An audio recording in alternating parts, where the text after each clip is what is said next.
diante de tantas lutas e adversidades, o Senhor ainda nos concede momentos como esse,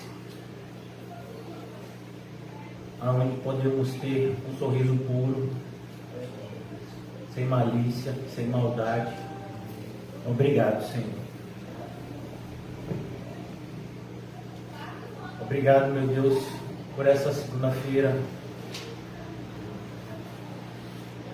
que o Senhor nos presenteia, pois temos sentido como que se o inimigo guardasse todo o arsenal para esse dia, para fazer com que venhamos a estar desanimados durante a semana, e o Senhor então prepara esse nosso encontro para renovar as nossas forças, pois o Senhor sabe como somos fracos e precisamos ser renovados constantemente, cheios do Teu Santo Espírito. Que assim seja nessa noite, Senhor. Oramos por Ailton, eu oro pelo irmão José, pelo irmão Quinho, que vão lá levar a Tua palavra. Que o Senhor coloque nos lábios deles a Tua palavra, Senhor, e o Teu Santo Espírito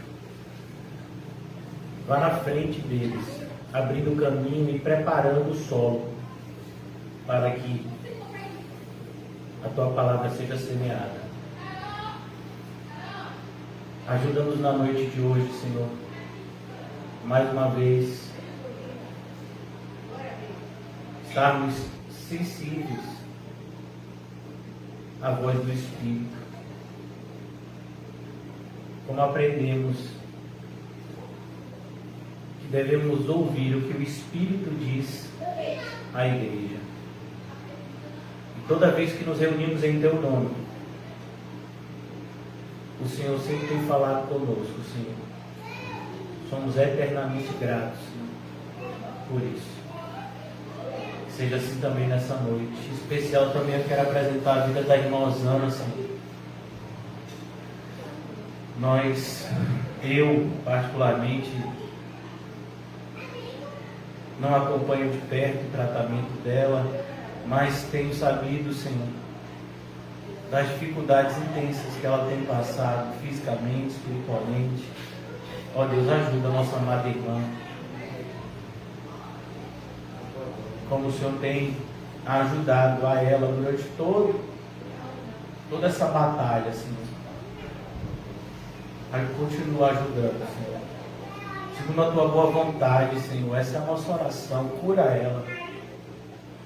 Engrandece o Teu nome, Senhor, manifestando a Tua cura.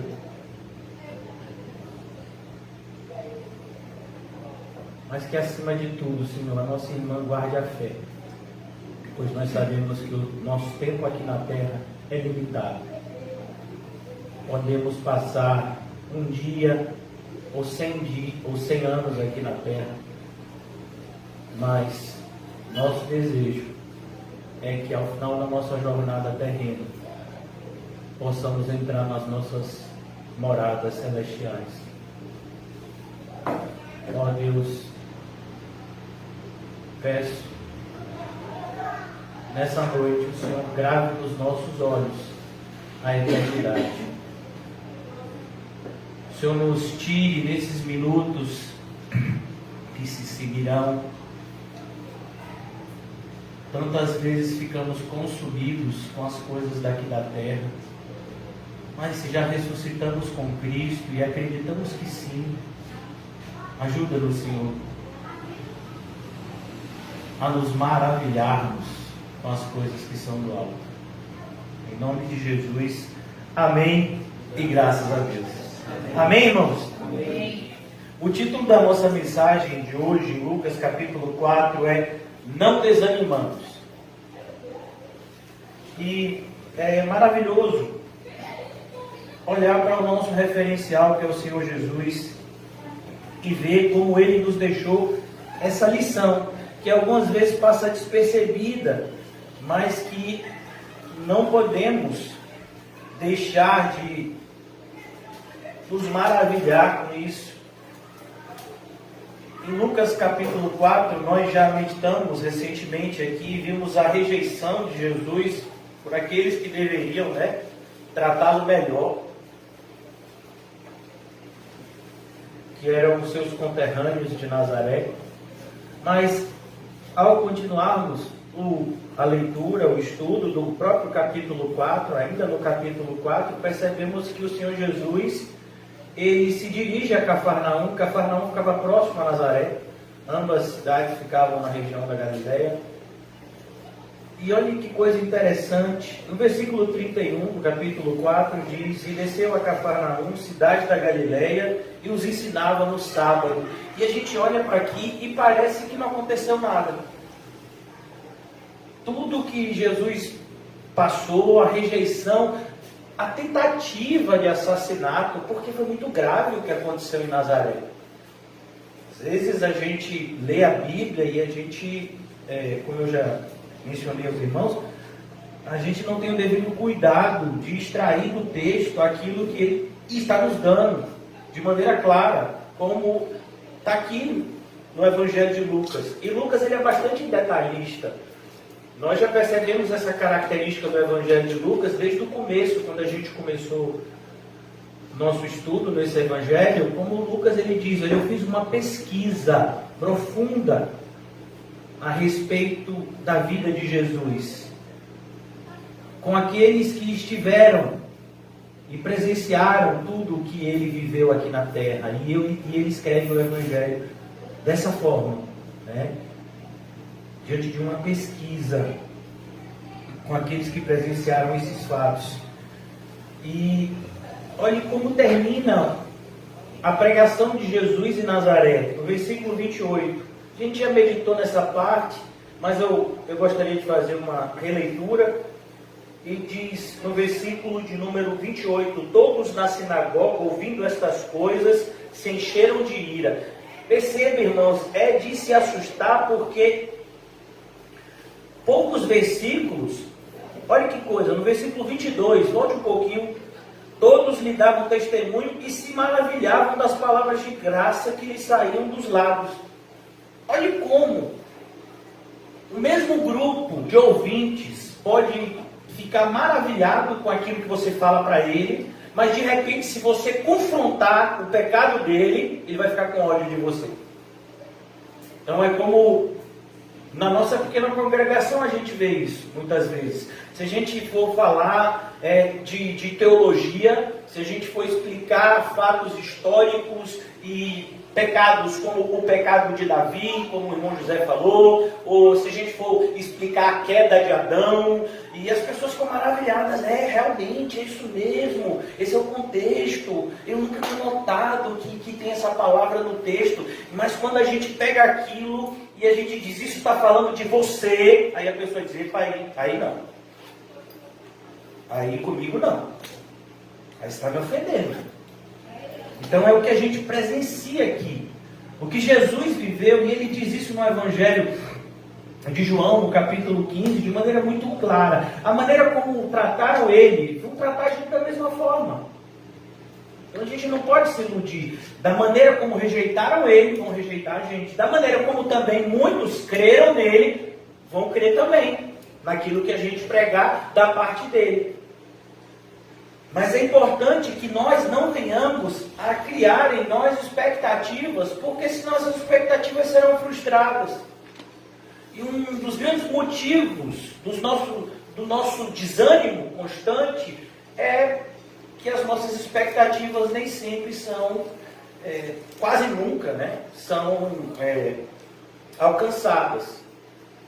Então, às vezes a gente começa um estudo como esse e a gente acredita: não, com 6 meses... toda essa rua aqui vai estar evangelizada. Com 1 ano, nós vamos ter uma igreja com 200 membros aqui. Quem te disse isso? Probabilidade é que na primeira semana a gente seja apedrejado. No final do primeiro ano, talvez alguns que estavam aqui se reúnam para expulsar a gente. Então a gente tem que entender que o cristianismo é isso. Pode ser que cresça? Pode. Se for a vontade de Deus, que haja um grande avivamento, em um determinado lugar, em um determinado momento, amém. Mas essa não é a regra. A regra é o contrário. A regra é a oposição. A aceitação é a exceção. Às vezes a gente tem sido ensinado errado. Não, se eu preparar um sermão direitinho, se eu mostrar certinho aqui os 4 pontos, se eu fizer, sabe, uma apresentação bem bonita aqui no PowerPoint, então assim as pessoas vão acreditar. Irmão, a gente está lutando uma batalha espiritual. A gente não tá aqui tentando convencer pessoas, porque se a gente convencer alguém hoje, o diabo vai e usa outra pessoa e desconvence amanhã. Por isso que a gente vê pessoas pulando de igreja em igreja. Elas são convencidas por aquele, aí daqui a pouco vem outro com um argumento melhor, ela vai para aquele. Não, nossa luta não é essa. Por isso que o apóstolo Paulo, quando fala a Timóteo, ele diz: prega a palavra. Quer seja oportuno, quer não. Repreende, exorta, e aí ele diz, com toda longanimidade. Porque se não tiver longanimidade, irmãos, o ânimo acaba. Daí a palavra, tanto a palavra longanimidade como a palavra desânimo, qual é a raiz? Ânimo. Longanimidade, um longo ânimo. Desânimo, a falta do ânimo. Então o cristão ele tem que ter longanimidade. Ele tem que saber, eu não estou aqui correndo 100 metros rasos, eu estou correndo uma maratona. Então não adianta eu sair igual um maluco, porque senão eu vou me cansar e vou parar. Eu tenho que fazer o que o meu Senhor disse que eu tenho que fazer, porque aqueles que fazem o que o Senhor manda fazer, eles são constantemente renovados. Isaías deixa isso de maneira assim tão clara para a gente. Mas aqueles que esperam no Senhor não se cansarão. Por quê? Porque eles são bons? Não. Porque o Senhor renova as suas forças. Se for naturalmente, nos cansaríamos. Mas sobrenaturalmente, o Senhor renova as nossas forças e nos permite perseverar até completarmos a nossa carreira. Então é isso que a gente aprende com Jesus aqui. Olha, ele tinha tudo para ficar pelo menos um tempo desanimado. Se a gente for olhar, eu quero mostrar para vocês a atitude de Jesus. A gente já viu sexta-feira a atitude, por exemplo, de Elias. Elias ficou desanimado. Aí eu quero mostrar para vocês, a gente estudou há um tempo atrás o livro de Jeremias. Deixa marcado aqui Lucas 4. Olha que coisa interessante, Jeremias passou algo parecido. E Jeremias entrou num processo depressivo. Jeremias 12. Eu creio que todos vocês estão familiarizados com esse texto de Jeremias. Jeremias ele começa a pregar e o Senhor manda que ele pregue contra os religiosos da sua época. Jeremias, dos capítulos 7 ao 10, é Jeremias na frente do templo, botando o dedo literalmente na cara dos religiosos e dizendo que está tudo errado. Deus não está aceitando o culto de vocês, Deus não está feliz com o culto de vocês. Jeremias de 7 a 10 é isso. Aí quando chega aqui, olha que coisa. No capítulo 11, versículo 18, conspiração contra Jeremias. Está assim na sua Bíblia? Tá. Como conspira contra Jeremias? Exatamente. O Senhor me fez saber, olha que coisa. Jeremias não fazia a mínima ideia do que estava acontecendo. Na cabeça de Jeremias era assim: rapaz, minha família deve estar feliz comigo. Porque, sabe, ser chamado como profeta de Deus. Meu pai, ele vinha de uma família de sacerdotes. Então assim, ele ser um profeta, o pai, a mãe, o tio, devia estar feliz. Rapaz, meu sobrinho é um profeta, você viu? Olha como Deus está usando ele.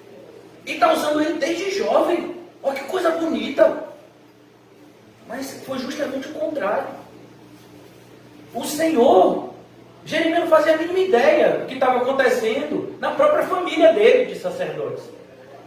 O Senhor me fez saber, e eu soube. Então me fizeste ver as suas maquinações. Olha que coisa assustadora, irmão. Maquinações.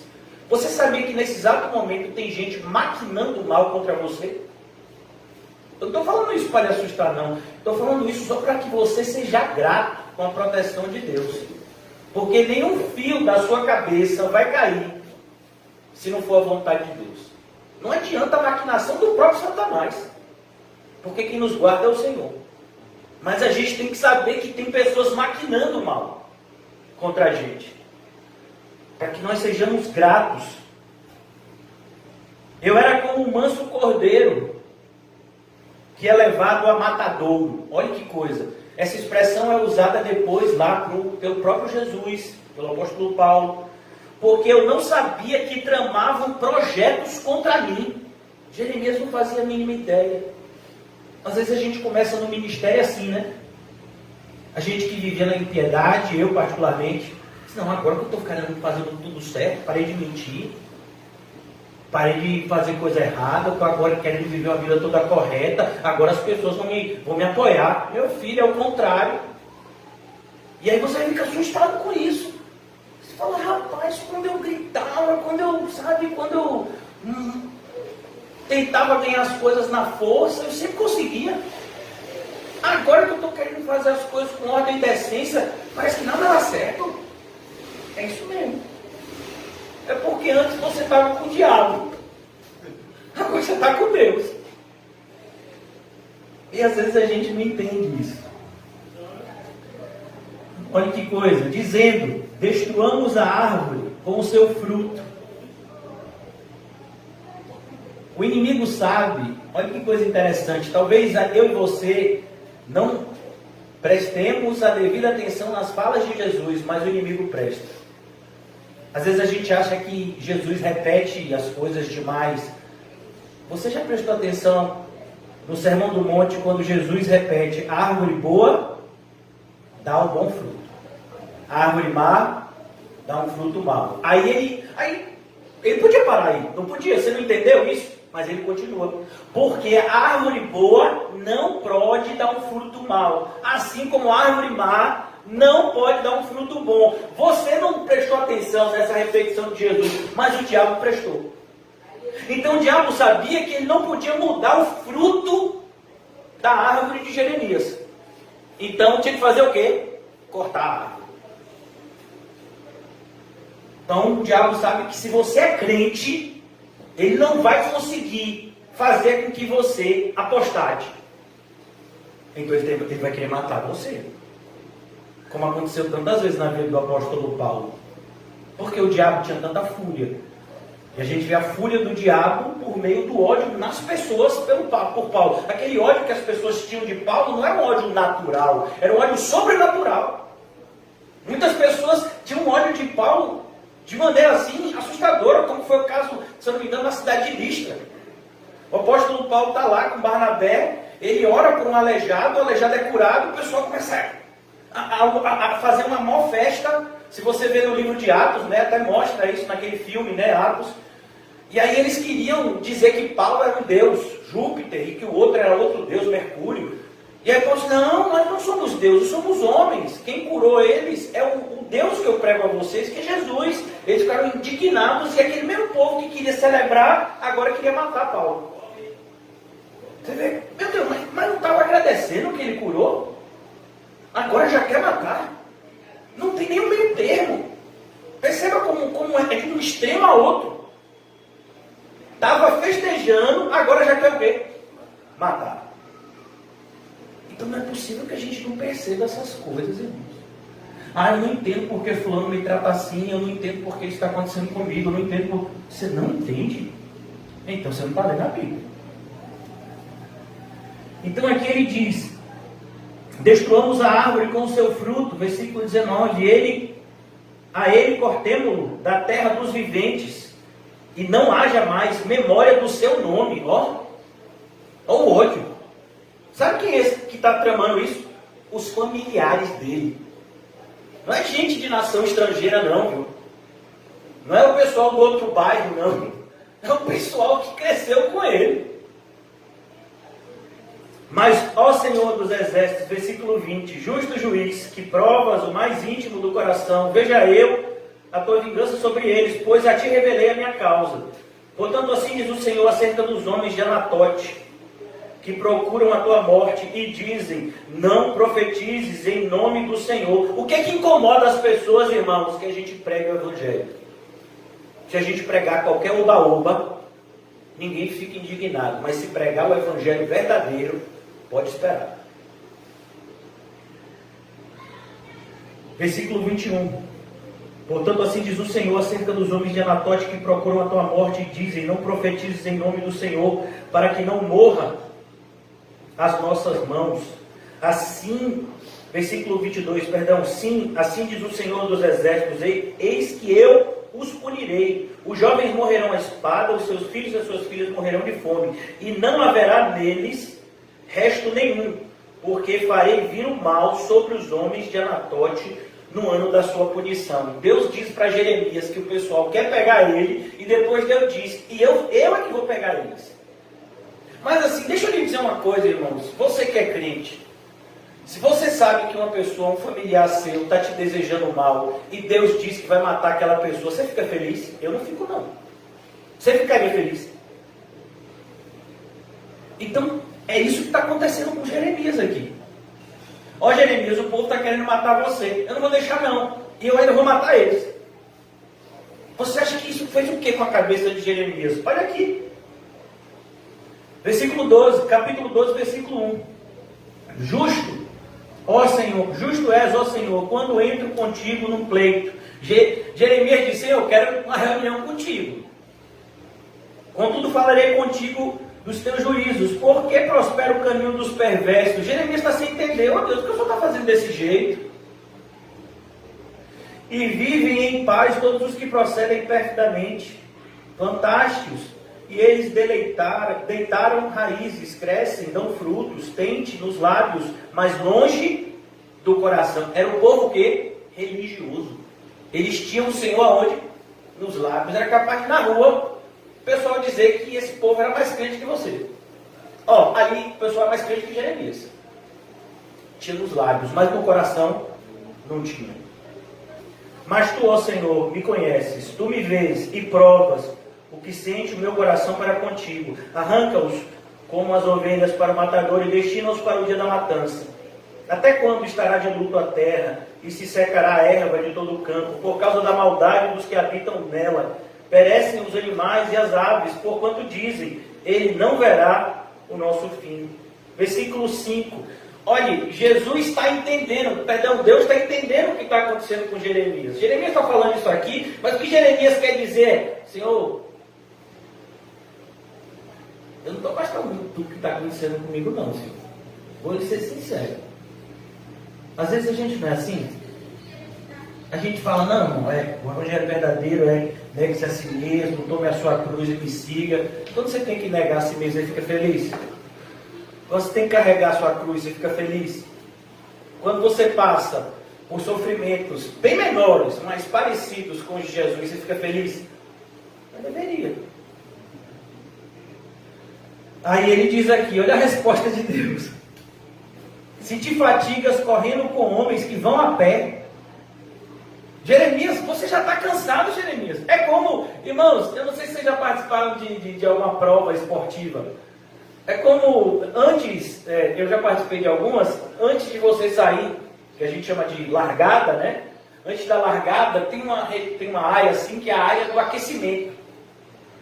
Aí você dá um aquecimento. Então a pessoa vai correr uma maratona, né? Ou vai correr 21 quilômetros, então ela fica ali correndo em voltas, né? Para aquecer a musculatura e tal.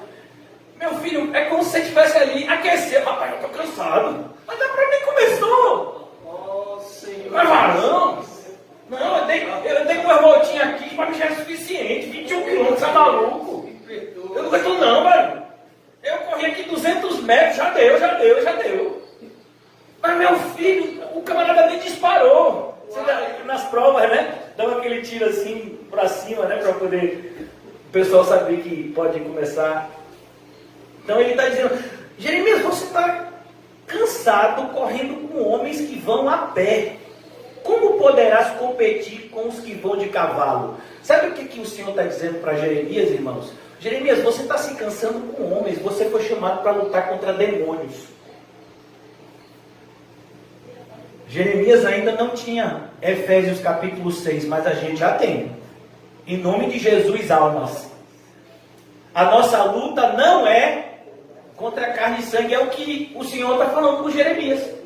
Jeremias, a nossa luta não é contra carne e sangue, a nossa luta é contra principados, potestades, contra as hostes espirituais do mal. Entendeu, Jeremias? Então, se você fizer alguma coisa com essa pessoa aqui que está fazendo mal contra você, o diabo manda mais 2, mais 3, mais 4, pior que ela. Sua luta é contra um demônio que está influenciando elas nesse processo. Então é isso que o Senhor está mostrando para Jeremias. Se em terra de paz não te sentes seguro, o que farás na floresta do Jordão? Porque até os teus irmãos, e aqui a gente sabe que quem estava premeditando contra ele era justamente a sua família. Até os teus irmãos e a casa do teu pai, eles próprios procedem perfeitamente contigo. Eles mesmos te perseguem com fortes gritos.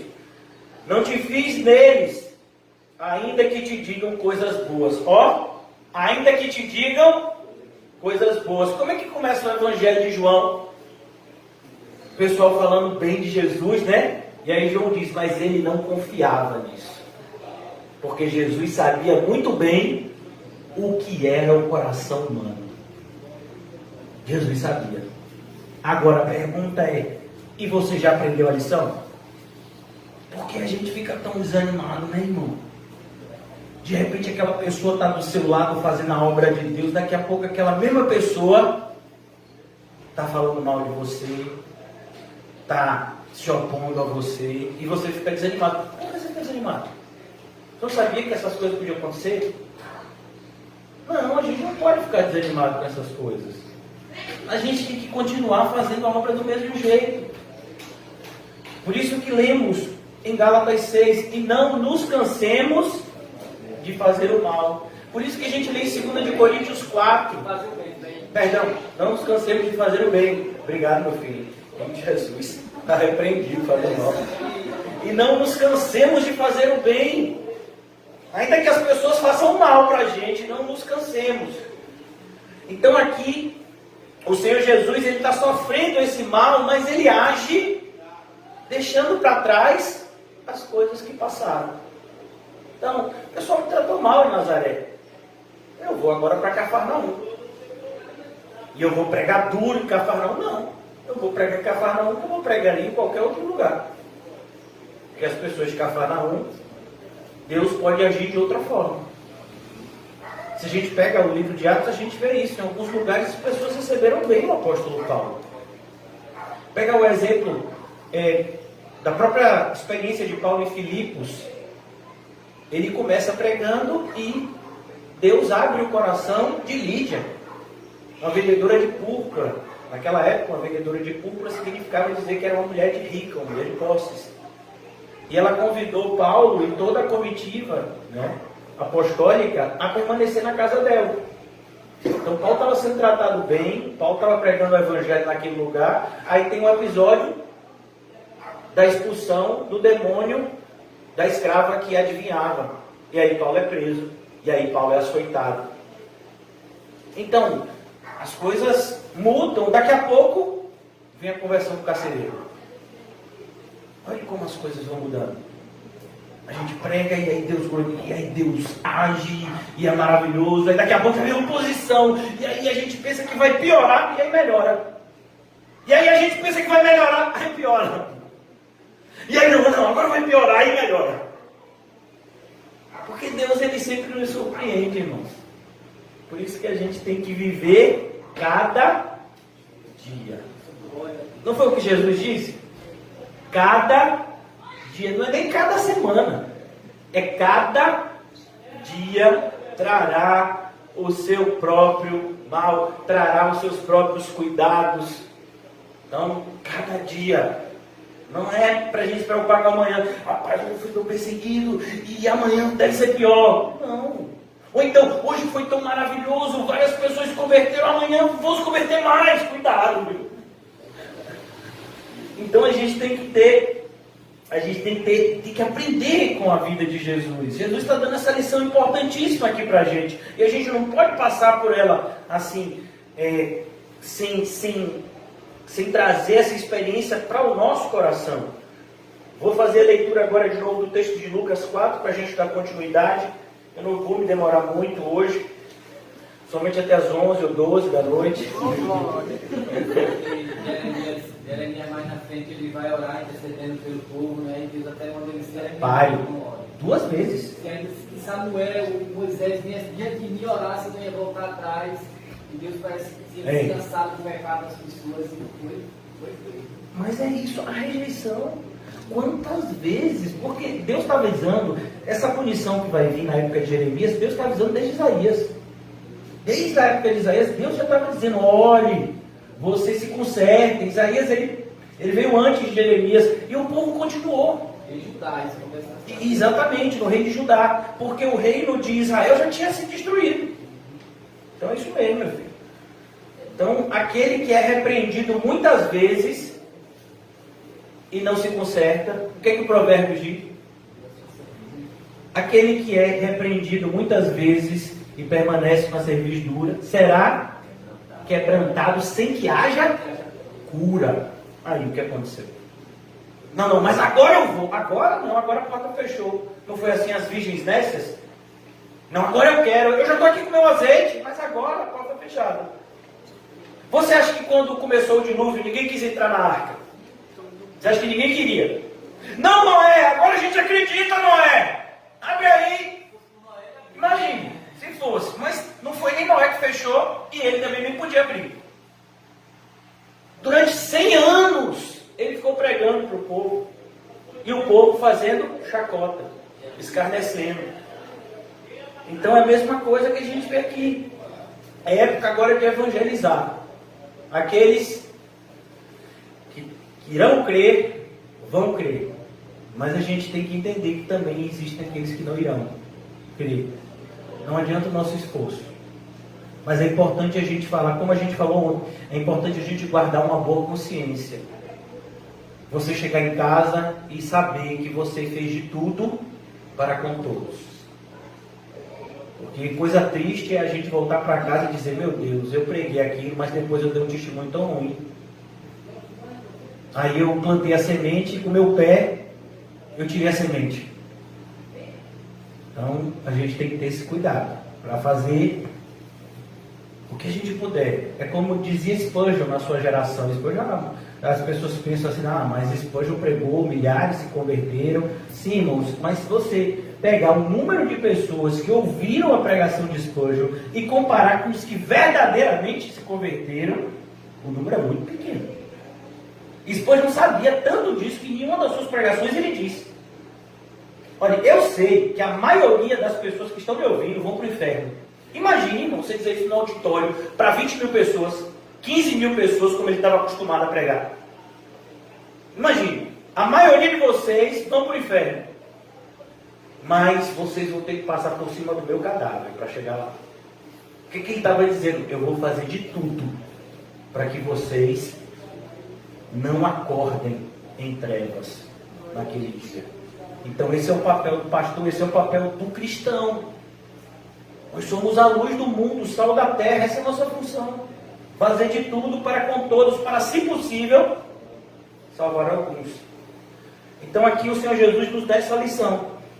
Versículo 29, do capítulo 4 de Lucas. E levantando-se, expulsaram-no da cidade, e o levaram até o cimo do monte, sobre o qual estava edificado, para de lá o precipitarem para baixo. Na primeira pregação de Jesus, naquela região, tentativa de assassinato. E aí, você continua o ministério? Imagine. Ô Calmon, eu não vou vir mais. Porque tentaram me matar ali em cima. Ô meu filho, e você estava esperando o quê? Não, tem que continuar a pregar. Ou então, eu não vou pregar mais porque eu tive um desânimo muito grande, fechou a igreja da Boca do Rio e agora eu vou dar um tempo. Por quê? Não, meu filho, não é assim não. Jesus, porém, passando por entre eles, isso é lindo. Ninguém pode impedir, irmãos, a obra de Deus na sua vida. As portas do inferno não prevalecerão contra a igreja de Cristo. Olha que coisa, eles queriam matar Jesus, estão enfurecidos, estão em muito maior número, mas Jesus, com autoridade, passa pelo meio deles. Olha que coisa. E ele não precisou de violência, não. Não diz que Jesus empurrou ninguém aqui, passou pelo meio deles. E aqueles 40 que disseram, a gente não vai comer enquanto não matar Paulo, morreram de fome, porque Paulo não morreu. Ou eles quebraram o juramento, ou eles morreram de fome. José já contou isso pra gente algumas vezes. 40 se juntaram e disseram, a gente só vai comer quando matar Paulo. Meu filho, Paulo só morreu depois de anos. Então, ou eles morreram de fome, ou eles quebraram o juramento.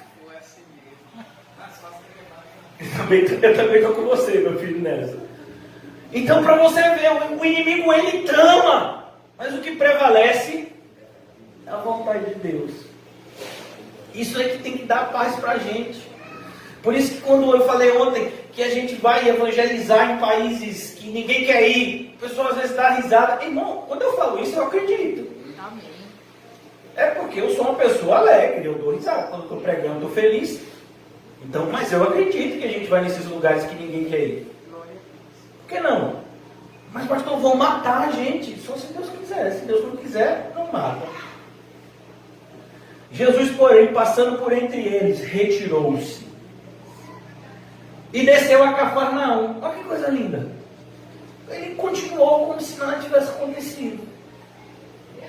Então, você como cristão, você tem que saber o que você está fazendo aqui na terra, irmão. O que você está fazendo aqui na terra? Se você é a luz que Cristo acendeu, ninguém pode apagar essa luz. Se a sua alegria e sua esperança está em Cristo, ninguém pode tirar ela de você. Então a gente tem que entender quem somos em Cristo Jesus. Para que a gente não fique, essa montanha russa, estou alegre, estou triste, estou alegre, estou triste, estou alegre, estou triste, estou alegre, estou triste. Porque a gente constantemente vai passar por experiências, como diz o apóstolo Paulo aqui, eu acho tão bonita essa parte. Abra, por favor, em 2 Coríntios, eu fiz uma referência aqui, mas eu gostaria de ler com vocês. 2 Coríntios 4. A partir do versículo 7. Temos, porém, este tesouro em vasos de barro, para que a excelência do poder seja de Deus e não de nós. Em tudo somos atribulados. Por isso, atribulado é um privilégio de crente. Quando você diz, fulano é atribulado, só se ele for crente. Se ele não é crente, você diz, ele está endemoniado. Em tudo somos atribulados. Tudo que a gente for fazer, vai ter problema. Vai ter um cachorro, vai ter um gato com as garras olhando para você, das varoas, vai ter rato passando. Tem até nome, flexível. De vez em quando vai ter barato e voadora. E não, pastor, isso é demais. Já pensou? Em tudo somos atribulados. A pessoa chegou aqui e disse que teve até experiência, não foi no carro. A adrenalina disse que foi uma espécie de trilha. Assim, parecendo, já treinando para lá pra África, para aqueles negócios assim, do pântano. Amém, tá vendo? Em tudo somos atribulados, porém não angustiados. Porque a tribulação vem, mas ela não nos consome, porque o Senhor nos ampara. A gente olha para o alto e a gente se sente protegido. Elevo os meus olhos para o monte. De onde virá o nosso socorro? Não é do monte, é de Deus, que está acima dos montes. Por isso que tem um louvor, que até é parte de um salmo, se eu não me engano. Ele vem saltando sobre os montes, É Ele que traz o nosso socorro bem presente. Em tudo somos atribulados, porém não angustiados, perplexos. A ideia de perplexidade é susto. Sabe? É como aquele carro que freia em cima de você. Você agora eu morri atropelado. Você fez até o olho, que você vai acordar no céu. Quando você abre, você diz, oxe, ainda estou aqui. Aí você vê 1 milímetro do carro para você. Eu pensei que eu ia agora. Eu pensei. Então, a gente fica perplexo com algumas coisas. A gente pensa, não, agora eu vou morrer de fome. Não foi assim aquela viúva? Ela virou para Eliseu, perdão, para Elias, e disse, olha, eu vou fazer minha última refeição com meu filho e vou morrer. Ela estava lá, perplexa. Mas aí ele diz aqui, porém não desanimamos. Por quê? Elias olha para ela e diz, não, você vai fazer o bolo. Eu vou comer, você vai comer, seu filho vai comer e não vai acabar. Azeite e nem a farinha. Então assim, a gente fica atribulado, a gente fica assustado com algumas coisas. A gente fica assustado, por exemplo, como Jeremias ficou com as ameaças. A gente fica assustado. Você acha que o apóstolo Paulo não ficou assustado com o tamanho das ondas quando ele estava lá naquele navio que naufragou? Você já imaginou você no meio do mar, irmãos? Eles passaram, se eu não me engano, quase 2 semanas sem ver o sol. Sabe o que é isso? Que tempestade é essa? Você está no meio do mar lá e você não vê o sol. Os marinheiros, o pessoal que estava acostumado com o mar, já tinha perdido a esperança. Disse, não, agora eu vou morrer. Aí um anjo veio até Paulo e disse, não, Paulo, avisa o pessoal aí para comer, para ficar firme aí, que ninguém vai morrer. Porque você está no barco. Eu quero que você chegue em Roma, ninguém do barco vai morrer. Olha que coisa boa estar no barco desse, né? Rapaz. Então ele diz aqui, ó, perplexo, porém não desanimados, perseguidos. Quem já foi perseguido por um cachorro? Hein? José que eu vou evangelizar hoje. Edeval é praticamente, né? Era praticamente todo dia. Já mudou? Você ainda está fazendo aquele trajeto que passa pelos cachorros que vão atrás de você? Rapaz, olha, passa 200 pessoas, o cachorro fica deitado. Edeval aponta lá em cima da rua. Ih, rapaz, chegou a canela que a gente gosta. Então, perseguidos. Você está numa empresa com 100 pessoas. E parece que o seu chefe, o carregado, ele só se incomoda com você. Ô Senhor. Você está lá. 99 se atrasaram. Mas ele vai repreender quem? Você. Ele vai repreender você. E não adianta você dizer, mas fulano se atrasou. O problema não é com fulano, é com você. Você não se sente perseguido às vezes, não? Perseguidos, porém não desamparados. Por que a gente não se sente desamparado? Porque o nosso amparo não vem de homens. Nosso amparo vem de quem? Daquele que manda nos principados e potestades, que dirá nos homens. E finalmente ele diz, abatido. Abatido é um termo militar, né? Significa que você foi alvejado. Alguém lançou uma flecha e ela pegou em você. Machucou. Quando Paulo foi apedrejado, as pedras não passaram como Matrix, né? Não, pegaram, meu filho. E pegaram tanto que o pessoal pensou que ele tinha morrido.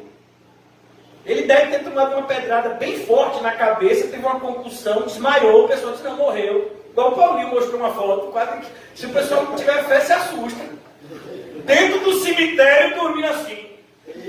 Você diz, varão, faça isso não, varão. Assusta.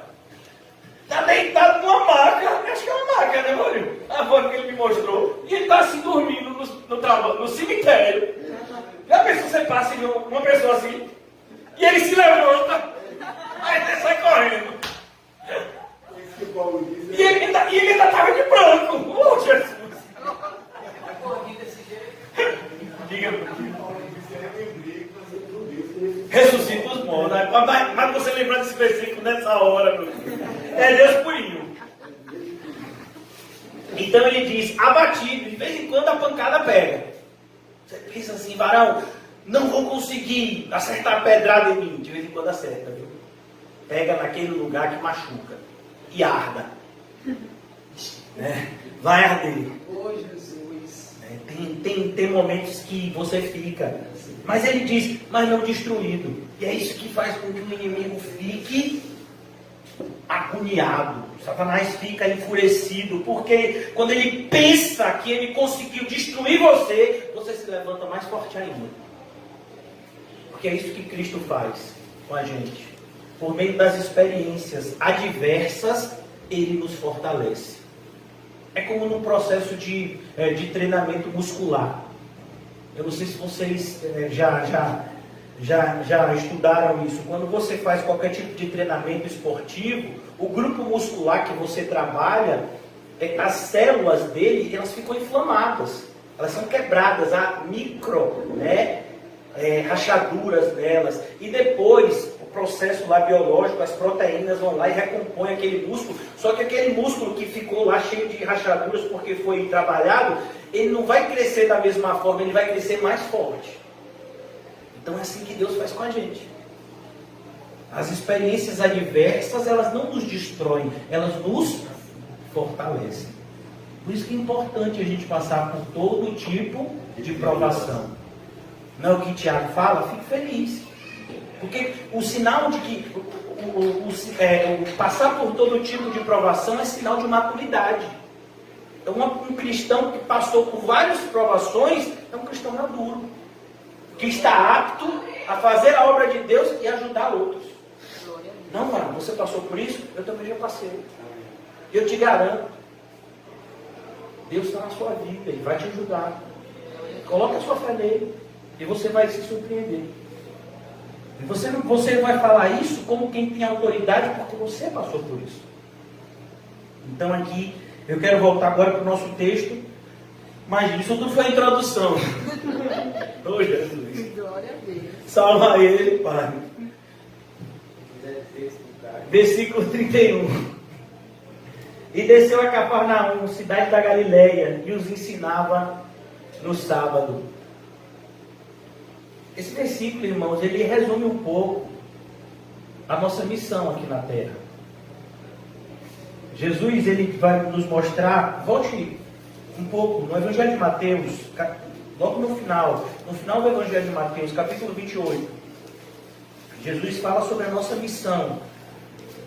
O subtítulo dessa parte é a grande comissão, que são os últimos versículos do Evangelho de Mateus, que vão do 18 ao 20. Jesus aproximando-se, Evangelho de Mateus 28, 18. Jesus aproximando-se, falou-lhes dizendo: toda a autoridade me foi dada no céu e na terra. Por que Jesus fala isso? Porque Jesus sabia que eles iriam passar por uma intensa perseguição e oposição, e eles precisavam saber de antemão que Deus estava no controle dessa perseguição e dessa oposição. Ide, portanto, fazei discípulos de todas as nações, não somente Israel, todas as nações, batizando-os em nome do Pai, do Filho e do Espírito Santo, ensinando-os a guardar todas, não apenas algumas, todas as coisas que vos tenho ordenado. Essa é a nossa missão. É evangelizar, ensinando, e depois de evangelizado a pessoa, continuar ensinando. O evangelismo, irmãos, é ensino. Você apresenta a pessoa o caminho de Cristo, o caminho da salvação. E uma vez que essa pessoa crê e é salva, ela precisa continuar aprendendo. É como se o evangelismo, ele abre a porta para a pessoa atravessar a porta, e agora tem um caminho para ela percorrer. E a gente tem que ensinar a palavra de Deus para essa pessoa. Então aqui Jesus, ele está mostrando, ele estava ensinando. E o costume a tradição judaica dizia que os ensinos deviam ser no sábado, na sinagoga. E Jesus respeitava isso. Mas a gente vai ver que Jesus não só ensinava no sábado. Jesus ensinava todo dia. Jesus ensinava quando ele estava andando no meio da lavoura. Jesus ensinava em cima do monte. Jesus ensinava na planície. Jesus ensinava do barco para a praia. Jesus ensinava andando na praia, dentro do barco, com os discípulos. Então o tempo todo ele estava ensinando. Versículo 32, e muitos se maravilhavam da sua doutrina. Esse é o perigo. Em Nazaré aconteceu a mesma coisa. Muitos se maravilhavam da sua doutrina porque a sua palavra era com autoridade. Olha, irmãos, eu não sei se vocês já tiveram essa experiência. Você às vezes vê um pregador, eu tive essa experiência várias vezes, né? Basta você botar no YouTube. Você vê determinados pregadores ensinando a respeito de algumas doutrinas. Você olha para ele e você tem certeza que ele não faz nada daquilo que ele está ensinando. É como tem alguns pregadores, né, que falam que o cristão tem que ser humilde, que o cristão tem que renunciar, tem que fazer... E eles não fazem nada daquilo. E você vê na cara deles que eles não fazem. E os exemplos que eles dão deixam bem claro que eles não fazem o que Jesus ensina. Essa pessoa não tem autoridade. Nenhuma. Então, a autoridade aqui está justamente de você viver a vida de acordo com aquilo que você prega. De você pregar aquilo que você vive. Por isso que Paulo dizia, olhe, eu não quero que vocês pensem de mim mais do que vocês veem em mim. Olhe para mim. Não é só como algumas pessoas dizem, não olhe para mim não, olhe para Cristo. Sim, mas as pessoas não estão vendo Cristo. Você tem que ver Cristo nas nossas vidas. Ah, mas fulano é falho. Sim, eu posso até ser falho.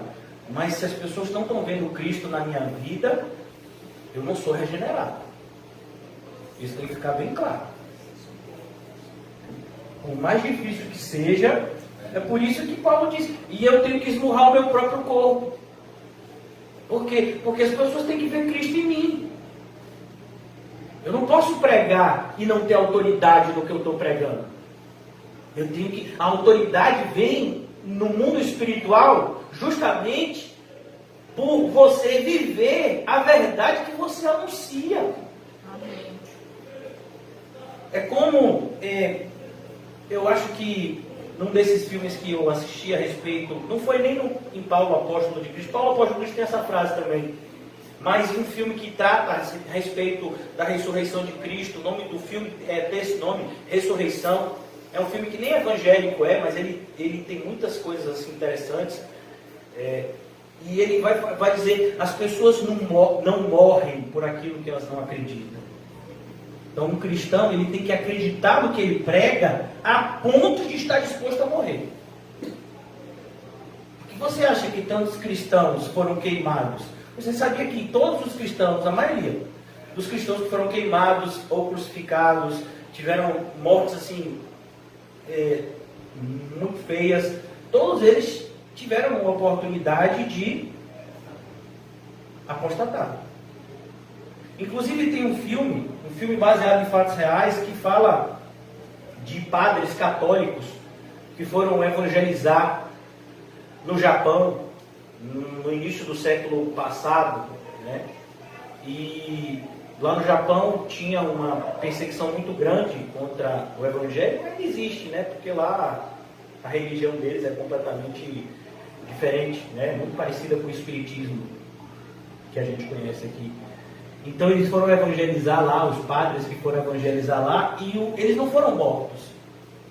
O que o chefe lá da aldeia fazia, o chefe da cidade fazia? Ele pegava os convertidos e começava a torturar os convertidos. E ele torturava os padres, e até o ponto do padre apostatar. E como é que ele apostatava? Naquela época, né, a Igreja Católica sempre trabalhou com imagens. Então os padres, eles tinham normalmente, quando eles chegaram no Japão, eles levaram a imagem de Jesus com eles. Então os japoneses confiscaram essa imagem, e o que eles faziam? Eles pegavam essa imagem, botavam na terra, né, então ficava com um retrato de Jesus, e dizia para o padre pisar na imagem de Jesus, na frente de toda a aldeia. Se reunia a aldeia toda para ver isso. Pise agora. E aí ele pisava. E aí ele começava a ser ensinado na religião japonesa e nas doutrinas japonesas. Então muitos apostataram assim. E foram salvaram as suas vidas. Então, entenda, a gente vê às vezes, né, os mártires, mas irmãos, a quantidade de gente que apostatou é imensa. Se a gente for fazer uma matemática, para cada um mártir, 10 apostataram. Você já imaginou? Você tem estrutura? Porque às vezes você diz assim, não, se a pessoa fizer alguma coisa comigo, tudo bem. Mas se a pessoa pegar o seu filho recém-nascido e começar a torturar, você tem estrutura? Aí tem o seu filho recém-nascido aqui, o seu filho tem apenas 1 ano. E aí ele corta um dedo. E você está vendo o seu filho sangrando ali. E aí ele corta a mão do seu filho. Ele continua vivo, o seu filho. Ele mantém o seu filho vivo. Aí daqui a um dia ele vai e corta o braço inteiro. E faz você enxergar isso. É assim que funcionava, irmão. Eu sei que pra gente é um choque ouvir isso. Mas até hoje é assim. Porque o que o inimigo quer é que a gente apostate. Porque matar a gente é levar a gente para o céu. Você acha que Satanás não sabe disso? Mas se ele conseguir que alguns de nós retrocedam, ou pelo menos fiquemos desanimados a ponto de parar, a gente vai fazer com que muitos tropecem. Por isso que eu fico tão triste com alguns irmãos que estavam no arado há algum tempo atrás e que pararam. Aí a pessoa diz, ô pastor, mas a pessoa está passando por um problema tão grande. Sim, meu filho, e aí? Isso é motivo para parar? Não pode. Isso é um péssimo testemunho. E Satanás está usando isso para envergonhar o nome de Cristo. Isso que dói. Pessoas próximas a gente. Envergonhando o nome de Jesus abertamente. E a gente sabe que a Bíblia diz que ai daquele que faz os pequeninos tropeçarem. Por isso a gente tem que tomar muito cuidado, irmão, com as nossas ações, à medida que a gente vai crescendo na graça do conhecimento. Porque as nossas responsabilidades também vão aumentando. Por exemplo, quando a gente tem a idade de Helena, a responsabilidade é uma. Quando a Helena tiver com 18 anos, a responsabilidade vai ser outra. Então, quando uma pessoa se torna mãe, por exemplo, a irmã Gisele, a responsabilidade é outra. Agora ela não cuida só dela, agora tem que cuidar do filho. Então, a responsabilidade vai aumentando. Aí daqui a pouco você, de repente tem, como nós aqui, temos uma família em Cristo, a nossa responsabilidade de uns para com os outros. Então a gente tem que tomar cuidado. Eu fico muito triste, porque pessoas próximas a nós, dentro da nossa congregação, estão dando péssimos testemunhos nesse sentido. E olha que a gente é um número tão diminuto, por isso que não dá nem para se esconder. Muitos se maravilhavam da sua doutrina, porque a sua palavra era com autoridade. É isso que você tem que buscar, irmãos. Você tem autoridade espiritual. Você tem que buscar, eu vou parar aqui por causa do horário, mas você tem que buscar ter uma vida de autoridade espiritual. Não é autoridade, né? Por exemplo, tem pessoas que pensam assim, não, meu filho, minha filha vai me respeitar porque eu vou gritar mais alto, porque eu vou pegar a sandália. Não é assim não. Pelo menos não é essa autoridade que eu quero ter na minha casa. A autoridade que eu busco ter na minha casa é que se eu ficar calado e simplesmente olhar, minhas filhas já sabem. Ô meu pai, o que foi? Você sabe que você está errado, não sabe? Isso é autoridade, irmãos. É você viver o que você prega. É você pregar o que você vive. Isso vai redundar em autoridade. Por que você acha que quando Lucas está escrevendo o livro de Atos, ele retrata o que aconteceu em Éfeso, no capítulo 19, se eu não me engano, de Atos. E diz que quando Paulo passou... E por que Éfeso? Éfeso é o lugar que Deus mais usou Paulo, assim, por assim dizer. Porque foi o lugar que ele passou mais tempo. Então, Paulo, ele era um missionário. Então, a natureza do ministério de Paulo era que ele vivesse viajando, pregando o Evangelho, levando o Evangelho ao mundo inteiro. Mas o propósito de Deus, em determinado momento, foi parar Paulo em um determinado lugar, que foi a cidade de Éfeso. E ele ficou 3 anos lá. 3 anos. E ele diz, e eu preguei noite e dia. Está lá em Atos 20. E lá em Éfeso, por meio de Paulo, Deus fez sinais maravilhosos. Nenhuma outra passagem do Novo Testamento diz.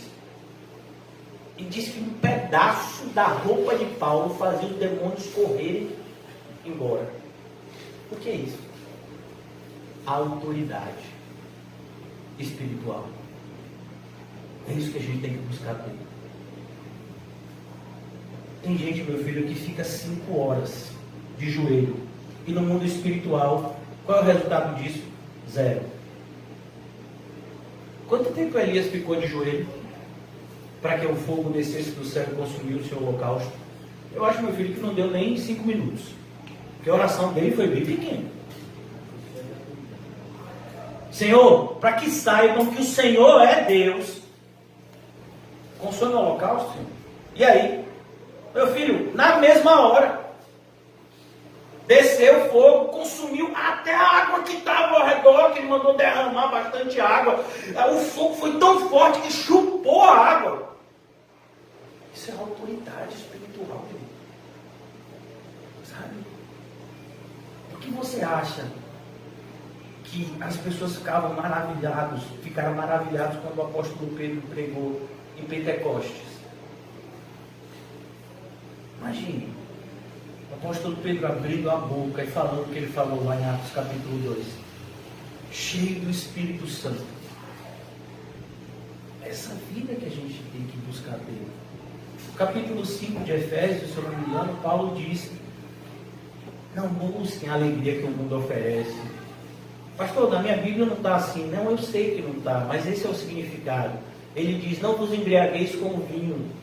O que Paulo está querendo dizer com essa analogia, com essa figura, é não busque a alegria que o mundo oferece. O vinho, na Bíblia, é usado como símbolo de alegria. Em muitos momentos até uma alegria espiritual. Mas nesse contexto Paulo está dizendo, não busque a alegria que o mundo oferece. Porque a alegria que o mundo oferece... Irmão, não sei se vocês já tiveram essa experiência. Você já viu alguma festa do mundo não terminar em confusão? Olha, irmãos, eu vivi muito tempo em Piedade. Eu tenho 42 anos, eu fui alcançado pelo Senhor com 30. Então eu vivi algum tempo em Piedade. E eu digo para você, a maioria das festas que eu fui do mundo, eu nunca vi uma que não acabou em confusão. E muitas vezes eu até estava no meio da confusão. Essa é a alegria do mundo. Então, Paulo diz, não busca esse tipo de alegria. Tem outra melhor. Enchei-vos do Espírito. O fruto do Espírito é amor, paz, alegria.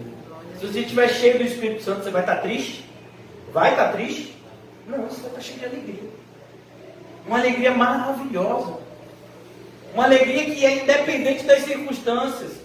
O apóstolo Paulo tomou uma surra e estava preso injustamente.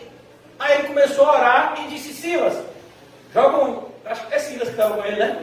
Joga um Lá menor aí, vá. Aí, eu acho que Silas devia ser igual a Paulinho. Não sei o que é Lá menor não, mas eu vou fazer a única nota que eu sei. Blém, blém, blém, blém. E sai o negócio vai, flui. Né? Se fosse com o Quinho, um negócio de Quinho é percussão. Bora, Quinho, dá uma chucalhada nessa corrente, faz uma voadinha. E eles começaram a louvar. Meia-noite, tudo surrado. Estava doendo, irmão, o machucado, porque quando eles vão para casa lá do carcereiro já convertido, eles vão tratar os ferimentos. Mas isso impediu eles de louvar. Mas ninguém fala. Tem gente que usa essa passagem para dizer, o louvor liberta. A pessoa não entendeu nada da passagem. Eles estavam orando. E o louvor veio como consequência da oração. Perceba, a oração veio primeiro. E aí, cheio do Espírito Santo, eles vão ficar tristes? Não, vão ficar alegres. Então vamos louvar. Então é isso que a gente tem que buscar, irmãos, viver dessa forma, para que a palavra de Deus se propague, independentemente das pessoas aceitarem ou não. Chegou no lugar, pregou, Deus mandou você entregar aquela mensagem, você entregou, as pessoas te rejeitaram, vão para outro lugar que Deus te mandar aí. Tem tanto lugar para a gente pregar. Uma vez tentaram me expulsar da igreja lá na Boca do Rio, né? Alguns irmãos presenciaram essa experiência.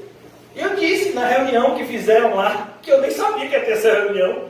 Me botaram numa sala. E eu disse, meu irmão, se você quer ficar aqui como pastor dessa igreja, pode ficar, prega em outro lugar. Eu tenho o mundo inteiro para pregar. Eu não preciso dessas paredes aqui para pregar, não.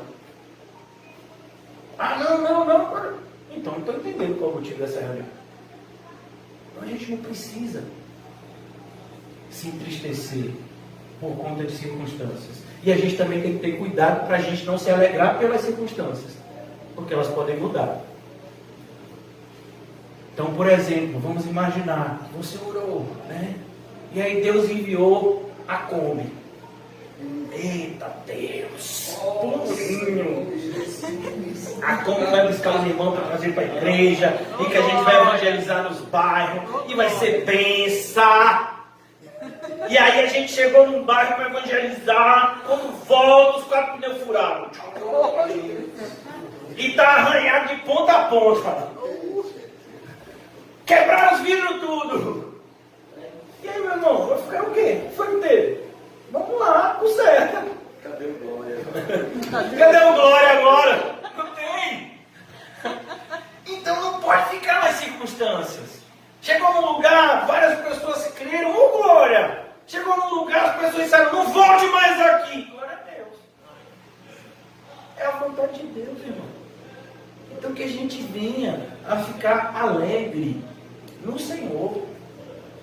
Esse não é um segredo, mas essa é a maravilha da verdade que Cristo nos traz no seu Evangelho. Não se apegue nas coisas do mundo, não. Eu tenho uma alegria para você que ninguém pode roubar. Por isso que quando Paulo escreve aos Filipenses, que estavam bastante preocupados com ele, e sabendo dos sofrimentos que ele passava, ele escreve para os irmãos e diz, irmãos, não fiquem agoniados com isso não. Alegrai-vos no Senhor. Mais uma vez eu vos digo, alegrai-vos. Então essa tem que ser a nossa marca. Alegria santa. Não alegria carnal. Não alegria circunstancial, que hoje está e amanhã não está mais. Uma alegria que é perene. Uma alegria que nunca se acaba. Uma alegria que muitas vezes é até crescente. Mas o sofrimento está aqui, mas a alegria também está. Então o cristão ele é capaz de chorar e ainda está com uma alegria no coração, porque sabe que aquilo que aconteceu, por mais triste que pareça aquele momento, foi a vontade de Deus e portanto é bom, perfeito e agradável. Amém. Então a gente tem que aprender a se adequar a isso, porque senão, irmãos, a gente vai parar. Como muitos já pararam. Como muitos já retrocederam. Como muitos já apostataram. Já saíram do caminho estreito e foram para o largo. Por quê? Porque não suportaram. Não suportaram percorrer o caminho que precisava ser percorrido. Por isso que o Senhor Jesus nos ajuda a completar a carreira proposta, combatendo o bom combate e guardando a fé. Vamos orar? Obrigado, Senhor, nessa noite tão maravilhosa, onde o Senhor nos descortinou as suas verdades benditas e eternas, que enriquecem a nossa vida e que enchem a nossa alma com o seu Espírito, Senhor. Nos ajuda, Senhor, a nos apropriarmos dessas verdades e a vivê-las diariamente, para que o Teu nome seja glorificado não somente naquilo que sai dos nossos lábios, mas naquilo que é feito também pelas nossas ações. Ajuda os irmãos que vão evangelizar, ajuda aquele que vai receber o evangelismo. Que o Senhor seja glorificado, Senhor, ainda mais nessa noite. Oramos mais uma vez por essa comunidade como um todo de Cosme de Farias. O Senhor nos plantou nesse lugar, Senhor. Que o Senhor que é poderoso para fazer muito mais do que pedimos ou pensamos, possa trazer aqueles que são teus para ouvir a tua voz e serem salvos. E que o nosso coração esteja sempre limpo e cheio de amor para receber aqueles que o Senhor traz. Ajuda-me, Senhor, a seguirmos caminhando felizes, pois como o Senhor nos ensinou nos Salmos, muitas vezes plantamos chorando, mas vamos colher sorrindo. Não nos deixe esquecer, Senhor, as tuas promessas benditas, que já nos alcançam aqui na terra, e que se cumprirão ainda mais, quando adentrarmos a porta do céu. Em nome de Jesus, amém. E graças a Deus, saudem-se mutuamente, uma saudação de alegria. Aleluia. Aqui a pessoa faz mais zoada do que se tivesse 1000 pessoas.